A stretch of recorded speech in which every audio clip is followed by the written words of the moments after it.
Muy buenas amigos, bienvenidos al canal, aquí Cristian Ballesteros y hoy vengo con una información que me ha dejado los pelos de punta porque he estado investigando en contenido que ya habíamos subido al canal, concretamente sobre esa entrevista que el presentador norteamericano Tucker Carlson le hizo a Bukele y que fue un auténtico exitazo porque la vieron millones de personas. Y es que amigos, en esa entrevista se habló de todo, de las elecciones de Estados Unidos, de Donald Trump, evidentemente de lo que está haciendo en Bukele con El Salvador, pero es que amigos hay una parte que es alucinante, que yo me atrevería incluso a decir que es profética, porque Bukele dijo, y lo vais a escuchar vosotros ahora de primera mano, que no era ninguna teoría de la conspiración lo que él iba a decir y que hay fuerzas internas dentro de Estados Unidos que están intentando destruir el país. Y es que esto va perfectamente con el contexto en el que se ha producido el ataque a Donald Trump, porque se está conociendo cada vez más información, y es que la persona que trazó ese ataque, un joven de solo 20 años, era del propio partido republicano, amigos, es decir, un enemigo interno del propio Donald Trump, de su partido, el que estuvo a punto de cometer ese asesinato, finalmente fue abatido. Así que vamos a escuchar cómo Bukele dice eso y cómo también comentó que cree que Trump puede ganar las elecciones. Es impresionante, amigos, vamos a escucharlo y después lo comentamos.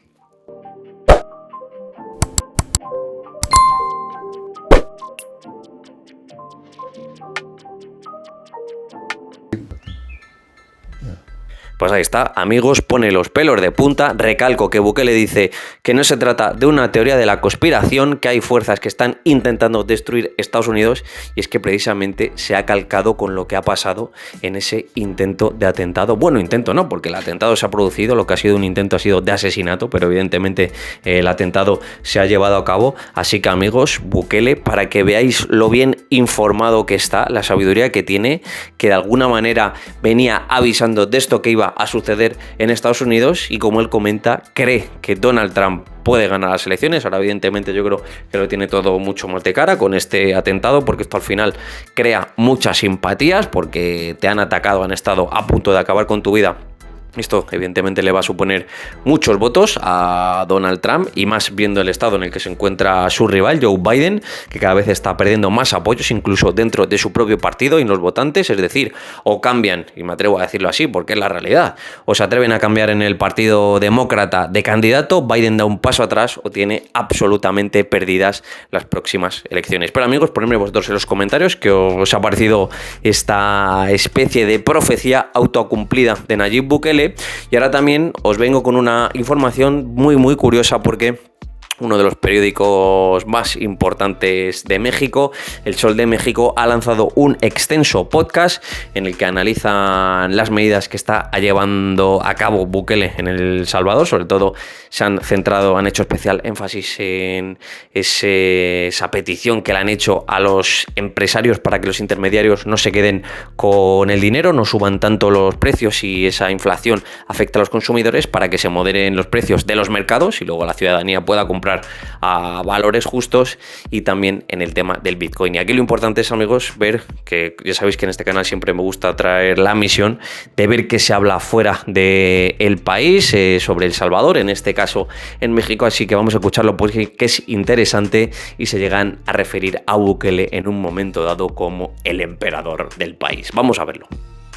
Pero estudiado y planeado por un buen tiempo, no nada más un decreto, como bien lo decías, lanzado por X. ¿Por qué? Porque yo tengo todo el poder y puedo hacer lo que quiera, como pues está pasando ya desde hace varios años allá en El Salvador. Y entre otras medidas que también están que van a afectar de alguna forma a las grandes supermercados, a las grandes empresas comercializadoras, pero también a los pequeños negocios, es que a la par de que ya mandó investigar a supermercados, ya mandó investigar a tiendas de su servicio, ya mandó a hacer una investigación sobre varias empresas que son dueñas de farmacias allá en El Salvador. ha ordenado la apertura. Ahorita ya van 24, le llaman agromercados. Estos mercados van a ser manejados por el gobierno central, por el gobierno de Bukele, y ahí los productores van a ir directamente a llevar sus productos y la gente va a ir directamente ahí a comprarlos. O sea, elimina por completo a los intermediarios. Eso pues tal vez suene bien, ¿no? Porque mucha gente habla pues de que los intermediarios realmente son solo especuladores, ¿no? Siempre se ha visto así, digamos, hablando desde el punto de vista de la economía del capital, pues sí, ese tipo de empresarios pues son empresarios que pues no producen, pero sí ganan con la compra y venta de lo que producen otros, ¿no? Pero pues eso es parte del capitalismo, parte del capitalismo que defiende Bukele, pero ahora pues parece que también como por intereses pues políticos, porque estaba viendo realmente que lo que había ganado con el combate a las maras se estaba empezando a revertir con el alto costo de la vida que se estaba disparando en El Salvador, pues tuvo que tomar esta medida. Entonces estamos hablando de más allá de que pues beneficia tal vez a la población en general, y esto obviamente le va a generar pues muchos dividendos políticos a Bukele, pero puede generar trastornos económicos que hasta en el mediano plazo van a ser pues muy importantes y pueden crear un problema grave en El Salvador. Y esto hay que hablar que también lo está tomando después de que su gran proyecto económico de su primer mandato, que fue el adoptar el Bitcoin como moneda en El Salvador y como instrumento de cambio, de compra y venta, que incluso en cada colonia, en casi todo el país, creó estos famosos chivitos que le llamaban, que eran así como cajeros, donde la gente podía ir a hacer transacciones en Bitcoins. Y según esta era la forma en que El Salvador iba a salir de la crisis económica, pues falló, Jair. Incluso analistas consideran que la mayoría de los salvadoreños no entendían cómo mover su dinero a través del Bitcoin. Obviamente Bukele, al tener una economía dolarizada, trató de emparejarla con el movimiento de Bitcoin, esta moneda digital, que incluso hasta anunció la creación de una ciudad Bitcoin, ¿no? Donde su única economía iba a ser esta moneda digital, pero pues los salvadoreños nunca la quisieron adoptar, no dejaron de mover su dinero físico, sus dólares, y el Bitcoin fue quedando poco a poco olvidado. Incluso hasta en su mandato había momentos al principio en que prácticamente por decreto exigía que usaran el Bitcoin, pero la gente no se acercaba. Estos famosos cajeros, estos chivitos, en un principio pues sí eran la novedad, la gente trataba de entenderlos, pero se fue perdiendo. Los analistas dijeron que se trató de un fracaso económico total, porque tal vez la economía de este país pues no se prestaba en ese momento para el Bitcoin. De hecho, cuando inició su mandato en el 2021, el primero, el Bitcoin estaba situado por los $17,000 y actualmente todavía hasta este año pues alcanzaba arriba de los 40,000.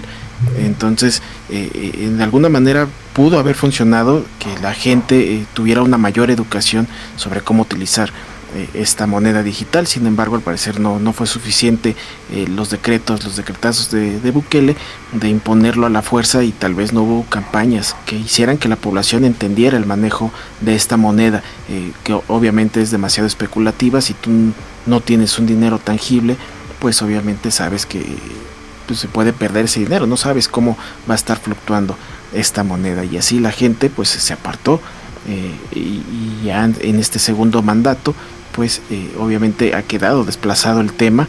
Todavía está vigente en el país, todavía es una moneda que está a la par del dólar, pero yo creo que Bukele se ha dado cuenta de que no funcionó este tema, y pues ahora está buscando otras soluciones en un país en el que pues está enfrentando una deuda pública de 30,000 millones de dólares, que representa cerca del 84% de su PIB, y además el 29% de su población está viviendo en la pobreza. Estamos hablando de cerca de 6.5 millones de habitantes salvadoreños, y aún así pues siguen emigrando a Estados Unidos buscando oportunidades de trabajo, buscando otras oportunidades, porque evidentemente la economía se sigue estancando y el Bitcoin pues no al parecer no funcionó. Y pues ante todas estas medidas, Hay que recordar también que el Fondo Monetario le advirtió que eso iba a ser un fracaso desde que lo implementó después por ahí del 2020 aproximadamente, ¿no? Le decían que no lo hiciera. Luego empezó a pasar, hubo un fenómeno con Elon Musk, ¿no? Este multimillonario dueño de Tesla, de SpaceX y ahora de X, antes Twitter, que hacía cualquier tipo de comentario en la red social, escribía cualquier cosa donde criticaba el Bitcoin, y el Bitcoin se iba para abajo, ¿no? Se depreciaba, se iba por los suelos. Y obviamente en El Salvador ocurría pues, una crisis económica. De pronto hablaba bien y despegaba el Bitcoin. Y porque le decían, ya ven, el Bitcoin es fuerte, es la oportunidad. Pero volvía a hablar mal y volvía a caer, ¿no? Entonces, pues damos cuenta que esto es una medida pues imposible de aplicar para un país, ¿no? Depender de este tipo de especulación. Si de por sí ya depender de generalmente una economía de las bolsas de valores, de Wall Street o de los mercados financieros internacionales es una moneda en el aire, pues imagínense del Bitcoin, que pues, generalmente los que lo usan son los delincuentes, ¿no? Para algunas transacciones legales, algunos sí lo usan, pero generalmente las grandes sumas de Bitcoins que se usan son para operaciones de lavado de dinero, ¿no? Que lo usan los cárteles internacionales de la droga y de otro tipo de criminales internacionales. Entonces pues era una apuesta realmente que no tenía futuro.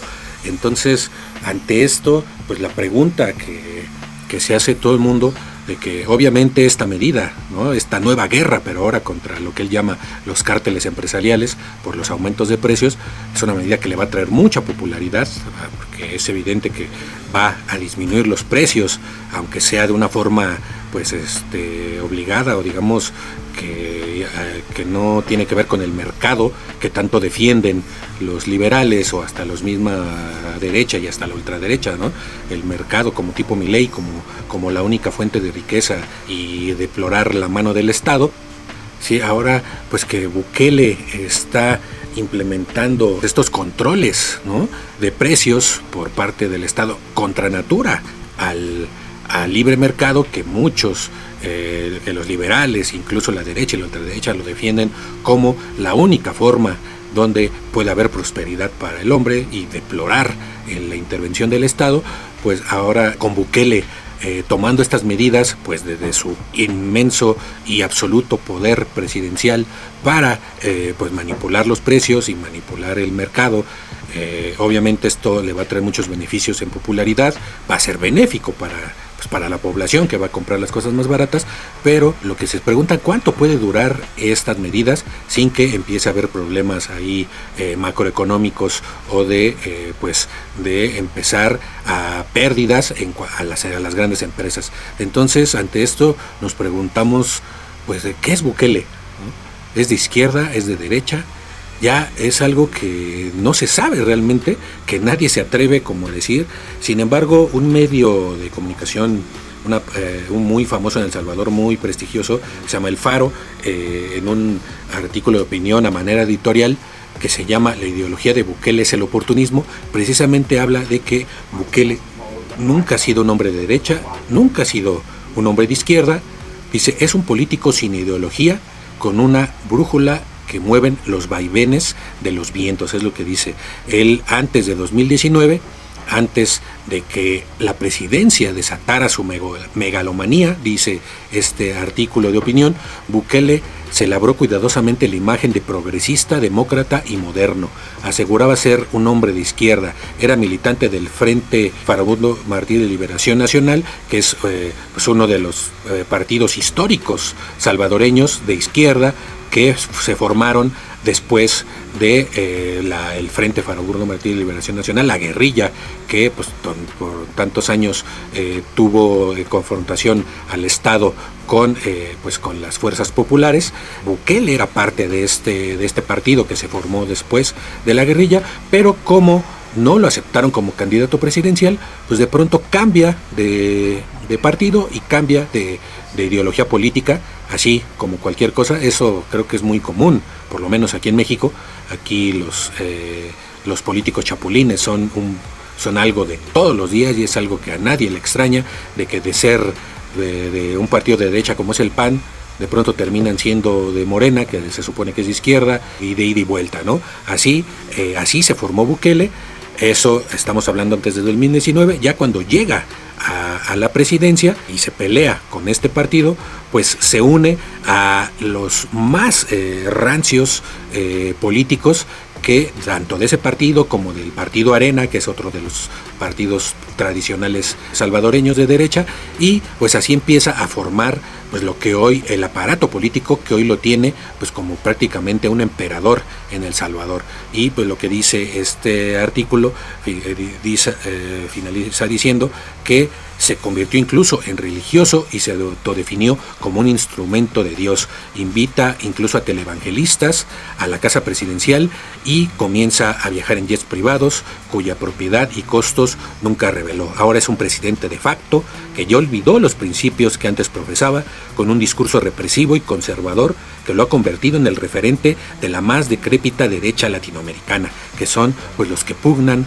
por el método Bukele. Y sin ir tan lejos, pues hay que recordar que este año también participó en esta conferencia de las ultraderechas internacionales, donde ha estado Trump, ha estado Bolsonaro, Milei, pues a mediados de año, bueno, por ahí de marzo, no fue mediados de año, fue en marzo, en esta reunión que se celebró en Washington, estuvo de invitado especial, como de hecho fue el invitado del evento de los 3 días que normalmente duran estos eventos, por sus ideologías que ahora lo han estado vinculando con la extrema derecha. Sin embargo, rápidamente detallar que incluso hace un par de días el mismo Bukele se comparó con Hugo Chávez después de haber presentado en esta medida de paquete económico en el que habilitó algunos agromercados como medida para paliar los incrementos de los precios de los alimentos, que fue retirar o reducir la dependencia de estas importaciones y mejorar la soberanía alimentaria a través de sus mercados propios y no los internacionales. Pues él mismo se dijo que ya sé que me estoy viendo como Hugo Chávez. Esto para variarlo lo publicó en su plataforma favorita, antes Twitter. Pero bueno, con esto vamos a concluir este podcast. Nosotros más adelante les estaremos contando cómo va evolucionando este gobierno de Bukele en esta nueva guerra del presidente salvadoreño, y mientras tanto nosotros nos despedimos. Muchas gracias, Víctor. Gracias, Jair. Nos escuchamos la próxima semana o todos los lunes. Ya saben que hay un episodio nuevo de Las Claves del Mundo, el cual... Bueno, amigos, pues ahí está la opinión de este podcast, El Sol de México. La verdad es que se ve claramente que son críticos, incluso han citado ese artículo del periódico salvadoreño del Faro, que evidentemente también siempre van a degüello contra Bukele. Entonces, aunque ha sido crítico, pero creía traeroslo aquí al canal para que podamos debatirlo, porque evidentemente Bukele tiene muchos seguidores en México, pero también algunos detractores, y ahí se está viendo, por ejemplo, en lo que han compartido en este podcast de El Sol de México. Vamos a debatirlo entre todos en los comentarios, amigos. Os mando un abrazo muy fuerte y nos vemos en el próximo vídeo.